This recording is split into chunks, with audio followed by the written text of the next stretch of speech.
সধবা অর্থ যে স্ত্রীর স্বামী জীবিত আছে, অর্থাৎ সভর্তিকা। নাট্যকার দীনবন্ধু মিত্র সধবার একাদশী প্রহসনটির রচয়িতা। সধবার একাদশী 3 অঙ্কযুক্ত একটি প্রহসন। এটি 1866 সালে প্রকাশিত হয়। এই প্রহসনটির প্রধান উদ্দেশ্য মদ্যপানের কুফল দেখানো। তৎকালীন উশৃঙ্খল ইংরেজি শিক্ষিত যুব সম্প্রদায়ের ছবি তুলে ধরা হয়েছে এইখানে। মধুসূদনের একেই কি বলে সভ্যতার প্রভাব আছে অনেকে মনে করেন, কিন্তু সধবার একাদশী অধিকতর সার্থক। এর মধ্যে জটিল কোনো কাহিনী নেই। সংলাপের অসাধারণ নৈপুণ্যে দীনবন্ধু নাটকটিকে প্রাণবন্ত করে তুলেছেন।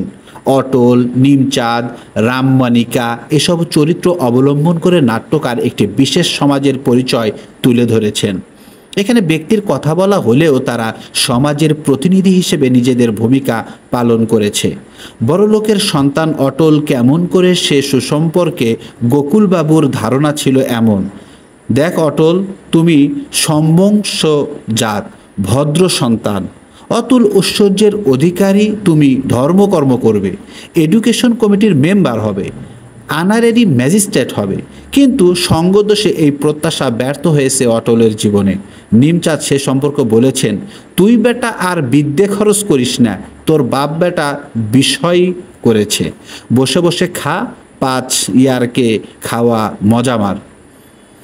আমরা যদি তার এই এই কাহিনীটা যদি আমরা এখানে দেখি, তাহলে দেখব যে অটল যেই চরিত্রটা, এটা হলো কেন্দ্রীয় চরিত্র। সে ধনাঢ্য ব্যক্তির সন্তান, তার প্রচুর বন্ধুবান্ধব ছিল। এখানকার আর কি মূল তথ্য যেটা আমরা দেখতে পাচ্ছি, অন্তরঙ্গ বন্ধুরা তাকে কুপথে পরিচালিত করে, সে মদে আসক্ত হয় এবং বেশ্যাগমন শুরু করে দেয়, অর্থাৎ নারীদের কাছে যে অবৈধভাবে যে সকল নারী তৎকালীন সময়ে আলাদাভাবে রাখা হতো সেই জায়গায় সে যেত। সে কাঞ্চন নামীয় একজন বেশ্যাকে স্বগৃহে রক্ষিতা হিসেবে রাখতে উদ্যত হয়। অটলের পিতা পুত্রের এহেন অনাচারের আপত্তি করে। সে কিভাবে সম্ভব যে আমার সন্তান, আমি সমাজের অন্যান্য বিষয় মিলে আমি চলি, কিন্তু আমার সন্তান এটা কিভাবে করে, এইভাবে আর কি অটলের পিতা প্রচুর আপত্তি তার ভিতরে কাজ করে। কিন্তু অটলের মা পুত্র হারানোর ভয়ে রক্ষিতার ব্যাপারে সম্মতি প্রদান করে। তার কাছে সন্তান আগে, অন্য হিসাবটা পরে।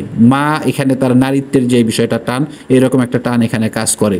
অটলের বন্ধুবান্ধব বিশেষ করে নিমচাঁদ এসব কর্মকাণ্ডে স্বেচ্ছায় সাহায্য করে।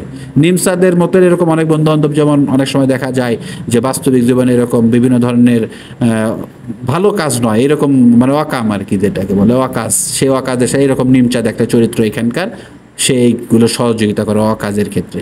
এক পর্যায়ে কাঞ্চন অটলকে পরিত্যাগ করে। অটলের বন্ধুরা মানুষের হাতে বিভিন্নভাবে নিগৃহীত হয়। তারা আর কি এই দিক ওদিক যেখানে যায় সেখানে আর কি, যে তোমার বন্ধু অটল এই করে আর তুমি কি ভালো, এরকম একটা বিষয় তাকে আর কি নিগৃহ করে। সুরাপান নিবারণী সভা 1863 স্থাপনের কিছু পরেই সধবার একাদশী 1866 নাটকটি লেখা হয়। স্পষ্ট বোঝা যায় যে দীনবন্ধু মিত্র সুরপানের বিষম ফল দেখানোর উদ্দেশ্যে এই নাটক লিখেছে। সধবার একাদশী নাটকে রয়েছে মোট 3টি অঙ্ক। প্রথম অঙ্কের ভিতরে রয়েছে 2টি গর্ভাঙ্ক। এই 2টি গর্ভাঙ্কের ভিতরে কোনো নারী চোখে পড়ে না, কেবল গণিকা কাঞ্চন ছাড়া।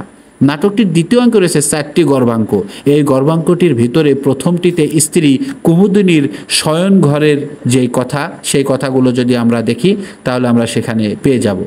আর এই নাটকের আরও অনেক ধরনের বিষয় রয়েছে, যেমন নাট্যকার দীনবন্ধু মিত্র ডাক বিভাগের কর্মকর্তা ছিলেন। এটা আমরা আগের অনেক ভিডিওতে দেখেছি। কর্মসূত্রে যখন তিনি ভারতের নদিয়া ও উড়িষ্যা এবং বাংলাদেশের ঢাকা এই 3টি জেলার পোস্টাল বিভাগের ইন্সপেক্টিং পোস্টমাস্টার হিসেবে নিযুক্ত, তখন তিনি এই প্রহসনটি রচনা করেন। নাটকটি সর্বপ্রথম 1866 খ্রিস্টাব্দে প্রকাশিত হয়। এটি প্রথম মঞ্চস্থ হয় কলকাতার বাগবাজার অ্যামেচার থিয়েটার দলের উদ্যোগে 1868 খ্রিস্টাব্দে। 2জন নারী চরিত্র হলো কুমুদিনী ও সৈদামিনী। এবং এর কাঠামোর কথা যদি আমরা চিন্তা করি, তাহলে আমরা দেখি বিভিন্ন চাকরি পরীক্ষার প্রশ্ন আসে এই বিষয় নিয়ে। তখন আমরা বলতে পারি এটি একটি প্রহসনমূলক নাটক। নাটকটি নাতি দীর্ঘ, বেশ একটা বড় না। এতে 3টি অঙ্কই রয়েছে, প্রথম অঙ্কে 2টি এবং দ্বিতীয় অঙ্কে 4টি এবং তৃতীয় অঙ্কে 3টি গর্ভাঙ্ক। এই নাটকের উদ্দেশ্য আমরা এতক্ষণ আলোচনা করলাম, যে ব্যক্তিবর্গের চাল চরিত্র উচ্চ শ্রেণীর, সেগুলো আর কি মূলত ফুটে তোলা হয়েছে, যে আবার মদ্যপানের কুফল ফুটিয়ে তোলা হয়েছে। এটাই মূলত মূল উদ্দেশ্য হিসেবে আর কি আমরা বিভিন্ন জায়গায় যদি এর বিশ্লেষণ দেখি আমরা এটা পাই। ধন্যবাদ সবাইকে।